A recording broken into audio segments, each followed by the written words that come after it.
धूल जो होती है ना, घर में जमा होती है, कपड़ों पर लग जाती है, और वो धूल को आप ऐसे ऐसे झटकार दो, वो धूल पूरी झड़ जाती है। आपने कपड़ा उठाकर दीवार पर झटकारा, वो दीवार भी धूल से झटक जाती है, साफ हो जाती है। पर मान लो वो धूल में थोड़ा सा पानी मिल गया, तुम्हारे झटकने से झटकेगी? जम के तो बोलो। कपड़े में धूल जमी थी और उस पर पानी लग गया तो वो झटकेगी? क्या हो गई? वो अभी तक धूल थी, पानी लगते से ही वो मिट्टी हो गई, कपड़े में चिपक गई। अब वो झड़ने वाली नहीं है, धोना पड़ेगा, साफ करना पड़ेगा, मिट्टी को हटाना पड़ेगा, मिट्टी को साफ करना। धूल पानी मिलने पर मिट्टी हो जाती है, और मिट्टी अगर वो बन गई तो फिर धीरे से उसके शिवलिंग का निर्माण हो जाता है। भगवान की कोई गणेश जी की मूर्ति बन जाती है, कोई देवी जी की प्रतिमा बन जाती है, फिर उसका पूजन, उसकी आराधना, उसकी अर्चना हो जाती है, उसकी पूजन अर्चना। वो मिट्टी, वो धूल थी, पर अब वो मिट्टी बन गई पानी लगने के बाद। और याद रखना, धूल को झटका जा सकता है पर मिट्टी को झटका नहीं जा सकता। मिट्टी चिपक जाती है शरीर से तो फिर उसको धोया जाता है, उसकी मूर्ति बन जाती है, उसका श्रृंगार हो जाता है, उसका पूजन हो जाता है, वो श्रेष्ठ हो जाता है। कब बनी वो मिट्टी? जब उसमें पानी लग गया। जब उसमें पानी लगा तो वो मिट्टी बनी। पानी लगने के बाद वो मिट्टी बनी, नहीं तो वो धूल थी। उसी तरह संसार में जितने मनुष्य का जन्म होता है, जितने मानव जन्म लेते हैं, वो भी धूल की तरह हैं। पर जब भक्ति का जल उसमें मिल जाता है, भगवान शंकर की अविरल भक्ति का जल, शिव महापुराण की कथा का जल, सत्संग का जल जब उसे लग जाता है तो वो मनुष्य फिर धूल नहीं रहता, वो एक मिट्टी की तरह एक मूर्ति बनकर संसार में पूजा जाता है, पूजा जाता है। फिर वो धूल नहीं रहा। जब तक शिव की शरण में नहीं आए, जब तक भगवान शंकर की शरण में आप नहीं आए, जब तक शिव की शरण में आप नहीं पहुंचे, तब तक धूल थे। कोई ने झड़ा दिया, झटका दिया, कोई ने कुछ कह दिया, कोई ने कुछ बोल दिया, कोई ने अपशब्द कह दिए, कोई ने ताना दे दिया, कोई ने गाली दे दी, कोई ने आड़ा टेढ़ा कह दिया, और आप मन से दुखी हो गए,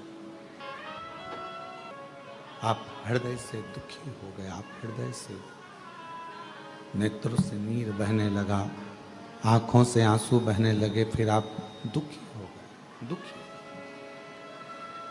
पर जब शिव की कृपा हो जाती है, भगवान शंकर की करुणा हो जाती है, जब मेरे ओघड़दानी दया करना प्रारंभ कर देते हैं और अपनी भक्ति का थोड़ा सा जल, अपनी भक्ति का थोड़ा सा जल आपके शरीर के इस आत्मा को, चित्त को छूता है, फिर आप केवल साधारण नहीं रहते, आप धूल नहीं रहते, आप कुछ श्रेष्ठ बन जाते हो, आप कुछ खास बन जाते हो। और जब आप में श्रेष्ठता आ जाती है, आप जब कुछ खास बनते हो, श्रेष्ठ बनते हो, आप में कुछ अच्छाइयाँ आ जाती हैं, तो फिर जितना संसार में रहने वाला मानव है, जितना मनुष्य, दुनिया के जितने लोग हैं, फिर आपका आदर, सम्मान, सत्कार करना प्रारंभ कर देते। श्रेष्ठता, श्रेष्ठता कब प्राप्त हुई? क्या बना चला रहे हो? श्रेष्ठता कब आई? श्रेष्ठता कब प्राप्त हुई? श्रेष्ठता कब मिली? जब भगवान की अविरल भक्ति, भगवान के निर्मल भक्ति का जल आपको और हमको प्राप्त हुआ। जब भगवान की अविरल भक्ति का जल आपको और हमको मिला, और कृपा की ना हो जो आदत तुम्हारी, तो सुनी रे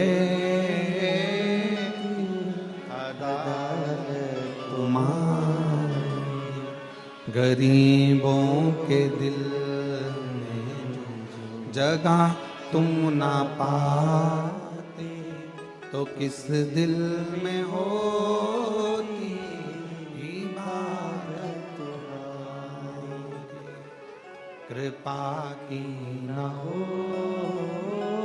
शंभो शंभो शंभो तुम्हारी, तो सुनी रहती अदालत तुम्हारी। उसकी भक्ति का जल, शिव की अविरल भक्ति का जल हमको छूता है। जैसे शिव महापुराण की कथा कहती है, भगवान शंकर का चरित्र कहता है। शिव को प्रिय क्या है? शंकर भगवान को सबसे ज्यादा प्रिय है आपकी मुख से निकला हुआ सत्य वचन।